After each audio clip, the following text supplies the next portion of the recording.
विश्व पर्यावरण दिवस, world environment day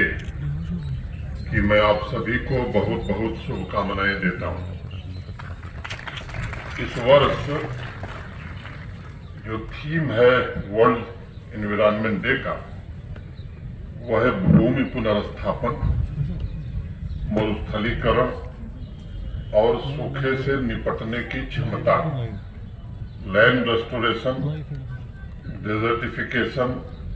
and drought resilience. Respected Honorable Chief Guest of the occasion, Shri Manmohan Sinha, our land, our future, Guest of Honor, Secretary to Government, हमारा भविष्य के नारे के साथ इकोलॉजिकल डिग्रेडेशन की वजह से जमीन के क्षरण या डिग्रेडेशन को रिस्टोर करने का आज संकल्प ले रहे हैं। यूनाइटेड नेशंस एनवायरनमेंट प्रोग्राम के रिसर्च के मुताबिक हमारी पृथ्वी के बड़े हिस्से का क्षरण हो चुका है, जो सीधे तौर पर दुनिया की बहुत बड़ी आबादी के लिए एक बड़ा खतरा बन गया है। यही नहीं, इसका आर्थिक नुकसान सबसे ज्यादा है और एक अनुमान लगाया जा रहा है कि इस डिग्रेडेशन की वजह से $44 ट्रिलियन का नुकसान हो सकता है। लैंड डिग्रेडेशन की वजह से पूरी दुनिया में सूखे की घटनाओं में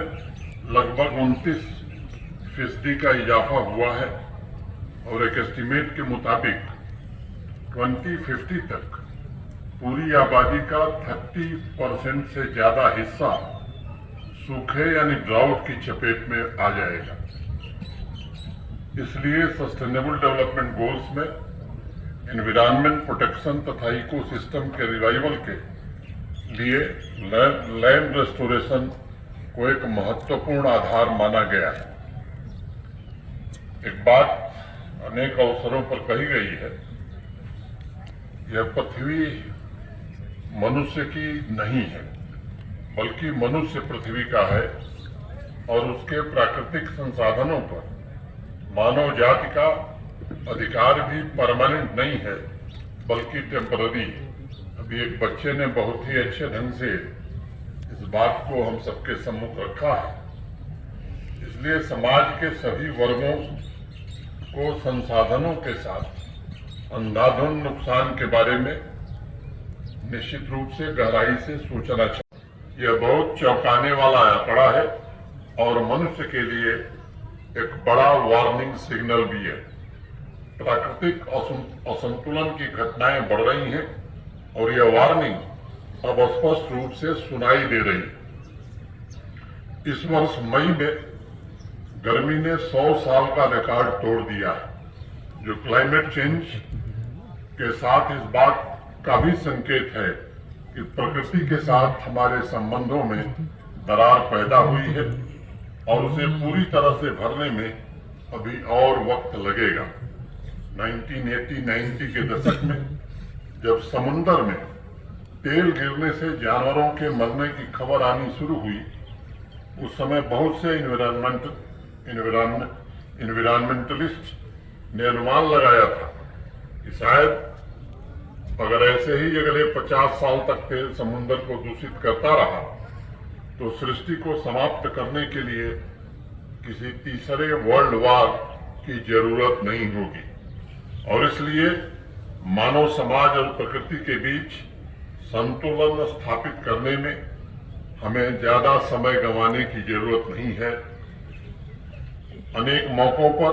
यह बात दोहराई गई है कि लैंड रेस्टोरेशन तथा इकोलॉजिकल कंजर्वेशन के लिए जहां समाज के लोग आगे आवे, वहीं प्रशासनिक तंत्र के सभी अंगों के साथ साथ फाइनेंशियल इंस्टीट्यूशंस, बिजनेस संगठन और नगीन लेक कंजर्वेशन ऑर्गेनाइजेशन जैसी एक स्वयंसेवी संस्था, जिसने पिछले 3 वर्षों में अत्यंत ही सराहनीय कार्य किया है और सभी नागरिकों की भागीदारी आवश्यक है। हर एक संगठन और व्यक्ति को एजेंट ऑफ चेंज बनना पड़ेगा और मैं उम्मीद करता हूं कि सभी लोग एक साथ आकर कलेक्टिव पार्टिसिपेशन के साथ भावी पीढ़ियों का भविष्य बचाने में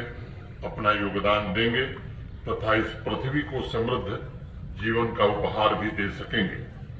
मुझे प्रसन्नता है कि श्री मंजूर साहब के नेतृत्व में नगीन लेक कंजर्वेशन ऑर्गेनाइजेशन ने प्रशासन के विभिन्न विभागों के सहयोग से गिलसर फुसलसर वाटर बॉडी को पूरी तरह से ट्रांसफॉर्म करने में सफलता भी पाई है और अत्यंत महत्वपूर्ण भूमिका का भी निर्वहन किया है। इसके लिए मैं इनको बधाई देता हूं, अपनी ओर से आप सबकी ओर से इनका अभिनंदन भी करता हूं।